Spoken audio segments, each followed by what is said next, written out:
आकाशवाणी देहरादून बटे प्रस्तुत छीने प्रादेशिक समाचार। पहली मुख्य समाचार। राज्य मंत्रिमंडलन खिलाड़ियों थे सरकारी नौकरी में 4% आरक्षण बिल विधानसभा में लाने मंजूरी दे।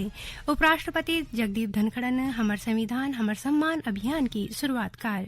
मुख्यमंत्री पुष्कर सिंह धामी ने बोले कि राष्ट्रीय बालिका दिवस बेटियों को उत्थान और आत्मनिर्भर बनाने मोकच और सांसद तीरथ सिंह रावत ने पौड़ी में चलना सरकारी योजनाओं को कामों को तेज लाना कुनो अधिकारियों थे निर्देश देन।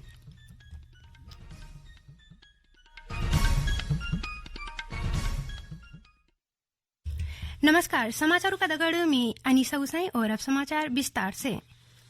राज्य मंत्रिमंडल ने खिलाड़ियों थे सरकारी नौकरी में 4% आरक्षण बिल विधानसभा में लाने मंजूरी दे। आज देहरादून में मुख्यमंत्री पुष्कर सिंह धामी की अध्यक्षता में हुई मंत्रिमंडल की बैठक में चाइल्ड केयर लीव का दौरान 2 साल तक 100% वेतन देने पर भी मोहर लगी गई। मंत्रिमंडल बैठक में लिया फैसलों की जानकारी दींद मुख्य सचिव एस संधू ने बताया कि वित्त विभाग के सभी सहायक अभियंताओं थे अब 1200 से 4000 तक वाहन भत्ता दिए जालू। दगड़ी व्यक्तिगत सहायक प्रोन्नति में संशोधन और वित्त विभाग के भीतर व्यक्तिगत सहायकों को 4800 पे स्केल को नई पद सृजित करने को मंजूरी दिए गए। यहाँ के अलावा मुख्य सचिव ने बताया कि केंद्रीय लोक निर्माण विभाग के भीतर ministry of road and highway थे कार्यालय कुन रिंग रोड पर जमीन उपलब्ध करे जेली। उन वाले की मत्स्य विभाग में जलाशयों की नीलामी अब 5 साल बजे 10 साल कुन करे जेली। मुख्य सचिवन बोले कि राज्य सरकार उत्तरकाशी के जादुंग गोमा होम स्टे ते प्रोत्साहन देने के उद्देश्य से 100% सब्सिडी देली। यहाँ दगड़ बैठक में सरकार ने गन्ना की कीमत 20 रुपया प्रति क्विंटल बढ़े कर अति प्रजाति को 375 और सामान्य प्रजाति के गन्ना की कीमत 365 प्रति क्विंटल केरियाल। उपराष्ट्रपति जगदीप धनखड़ ने भारत के गणतंत्र का रूप में 75 साल पूरा होने के उपलक्ष्य में आज नई दिल्ली में हमारो संविधान हमारो सम्मान अभियान शुरू कर। श्री धनखड़ ने ये मौका पर बोले कि राष्ट्र उन नायकों थे याद करनो जो थे भूले गए। उन बोले कि देशवासियों ने भारत ते नए रूप में दिया और बोले कि भारत दुनिया की 5वीं सबसे बड़ी अर्थव्यवस्था बन गया और जल्दी ही तीसरी सबसे बड़ी अर्थव्यवस्था बन जालो। उन बोले कि समूचा विश्व भारत के छोड़ दिखणु चो। श्री धनखड़न बोले कि देश के लोग बहुत प्रतिभाशाली छिन और उनको कुछ भी असंभव नहीं। यह मौका पर कानूनी सेवाओं को दायरा पंक्ति में खड़ो आखिर मन की तक बढ़ाने को उद्देश्य से खास पहल न्याय सेतु भी शुरू करेगी। ये में सबूत न्याय हर घर न्याय नव भारत नव संकल्प और विधि जागृति अभियान जन थीम शामिल करया छिन। नई दिल्ली में आणबोलू 75वां गणतंत्र दिवस परेड की सभी तैयारी पूरी होगी। थल सेना नौसेना और वायुसेना की टुकड़ी कर्तव्य पथ पर मार्च करने को तैयार छिन। हमार संवाददाता बते कि परेड विकसित भारत नारी शक्ति और आत्मनिर्भरता पर केंद्रित फैली।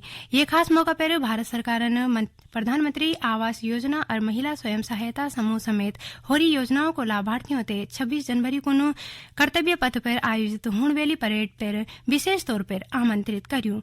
यहाँ के अलावा सीमांत जगहों को सर्वांगीण विकास को चले जानी वाइब्रेंट विलेज योजना के भीतर आणबोल गांवों को सरपंच भी गणतंत्र दिवस में भाग लिया।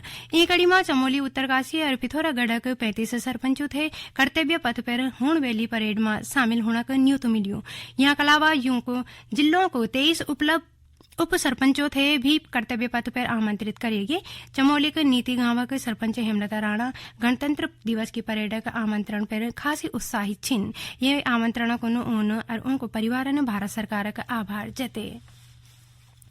देश भर में भुआले मतदाता दिवस मनाई जालू। प्रदेश में मतदाता दिवस पर राज्य सरकार की विशेष तैयारी करी छिन। अपर मुख्य सचिव राधा रतूड़ी ने शासन के सभी उच्चाधिकारियों थे भुआल राष्ट्रीय मतदाता दिवस के मौका पर सभी अधिकारियों और कर्मचारियों थे सौं दिलाने के निर्देश दिया छिन। भारत निर्वाचन आयोग के निर्देश पर अपर मुख्य सचिव ने सभी उच्चाधिकारियों थे ये निर्देश देन। आज राष्ट्रीय बालिका दिवस से ये मौका पर प्रधानमंत्री नरेंद्र मोदी ने नौनियों को अदम्य साहस और उपलब्धियों थे नमन कर। सोशल मीडिया पर एक पोस्ट में श्री मोदी ने बोले कि नौनियों ने हर क्षेत्र में अपनी क्षमताओं से अलग पहचान बने। उन बोले कि हर एक नौनी चेंज मेकर जो राष्ट्र और समाज से बेहतर बना दी। ये बीच प्रदेश भर में भी बालिका दिवस धूमधाम से मनाई गया। देहरादून में ओरियो मेधावी बालिका शिक्षा प्रोत्साहन कार्यक्रम में मुख्यमंत्री पुष्कर सिंह धामी और महिला और बाल विकास मंत्री रेखा आर्य ने प्रतिभाग कर। ये मौका पर श्री धामिन बाले की राष्ट्रीय बालिका दिवस बेटियों को उत्थान और आत्मनिर्भर बनक भगत उन बाले की सरकार ने नौनियों को भविष्य ते उत्कृष्ट बनक संकल्प लिया जहां कोण राज्य में कई योजना चले जानी। मुख्यमंत्री बाले की बेटियों थे अच्छी शिक्षा और भविष्य मिल यहाँ कोण सरकार कोशिश करनी चाहिए। महिला और बाल विकास मंत्री ने भोपाल की राष्ट्रीय बालिका दिवस का उद्देश्य नौनियों थे उनको अधिकारों को प्रति जागरूक करने उन बाल की सरकार नौनियों को शिक्षा सामाजिक और आर्थिक स्तर थे सुधारना की दिशा में लगातार काम करनी। सांसद तीरथ सिंह रावत ने पौड़ी जिला में चलना केंद्र और राज्य सरकार कई योजनाओं को काम में तेजी लाने का अधिकारियों थे निर्देश दिया। आज जिला मुख्यालय में जिला विकास समन्वय और निगरानी समिति की बैठक में सांसद ने योजनाओं की प्रगति लक्ष्य और वित्तीय प्रगति की समीक्षा कर बैठक में श्री रावतन बोले की विकास कामों में टेम पर ही पूरा होना चाहिए। यहाँ की जिम्मेदारी जनप्रतिनिधि और अधिकारियों की विकास काम की गुणवत्ता पर जोर दें। सांसद रावतन बोले की काम का गुणवत्ता से कते समझौता नहीं करे जा सकदो। जनक बैठक रही और सभी विभागों के नोडल अधिकारी उपस्थित थे और जो पिछले उसका प्रतिनिधियों द्वारा अन्य काम थी उसकी समीक्षा उसमें काम आगे बढ़ा है। अधिकतर प्रतिनिधि भी संतुष्ट हैं और कुछ चीजें जो पाइपलाइन पे उनको फरवरी मार्च तक पूरा करने के लिए हमने कहा है। प्रधानमंत्री नरेंद्र मोदी के परीक्षा पर चर्चा कार्यक्रम की 7वीं कड़ी ये मेनक 29 तारीख को आयोजित हुई। शिक्षा मंत्रालय के हिसाब से अनुरूप संवाद कार्यक्रम में ये साल 4000 से ज्यादा प्रतिभागी प्रधानमंत्री मोदी के दगड़ चर्चा करल। यो कार्यक्रम नई दिल्ली के भारत मंडपम में भोलो। परीक्षा पर चर्चा कार्यक्रम को प्रदेश भर के राजकीय अशासकीय और मान्यता प्राप्त स्कूल छात्रावासों में सजीव प्रसारण करे जालो। कार्यक्रम की तैयारी जोरों पर छिन। यहाँ उत्तराखंड विद्यालय शिक्षा सचिवन ने कक्षा 6 और वैसे उबक कक्षाओं को छात्र छात्रा गुर्जी और अभिभावकों को कार्यक्रम दिखने की व्यवस्था करना को भूलियो। विद्यालय सचिवन ने टेलीविजन की व्यवस्था नहीं होने पर कार्यक्रम सचिव प्रसारण दिखण और सुनना को वैकल्पिक व्यवस्था करना को भी भूलियो। अल्मोड़ा का गोविंद बल्लभ पंत राष्ट्रीय हिमालय पर्यावरण संस्थान में आज स्थानीय किसानों को गोष्ठी उड़ेगी।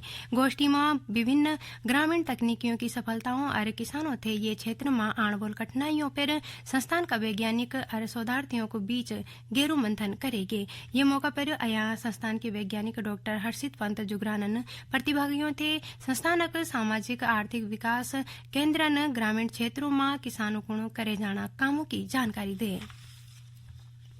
विधानसभा अध्यक्ष ऋतु खंडूड़ी भूषण ने देहरादून में मुख्यमंत्री पुष्कर सिंह धामी से मुखा भेंट करी की प्रदेश से जुड़े समसामयिक विषयों पर चर्चा कर ये दौरान विधानसभा अध्यक्ष ने कोटद्वार में करे जाना विकास कामों ते लेकर मुख्यमंत्री थे अवगत करे। दगड़ी उन्होंने कोटद्वार के विकास में सहयोग को राज्य सरकार और मुख्यमंत्री का आभार जते।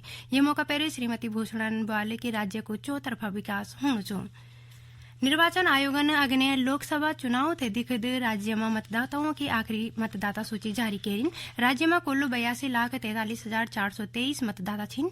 ई कड़ी में जिलावार सभी जिला निर्वाचन अधिकारियों ने भी मतदाताओं की आखिरी सूची जारी करल। उत्तरकाशी जिला के 3 विधानसभा क्षेत्रों में कुल मतदाताओं की संख्या 2,41,201 हुई है जेमा 1,23,554 बेख 1,17,645 बेणी और 2 थर्ड जेंडर मतदाता शामिल छिन। उकी हरिद्वार जिला में कुल 14,53,842 मतदाता छिन जेमा 7,68,754 बेख और 6,84,950 बेणी और 138 होरी मतदाता शामिल छिन।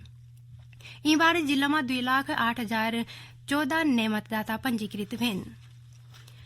आखिर में मुख्य समाचार एक बार फिर।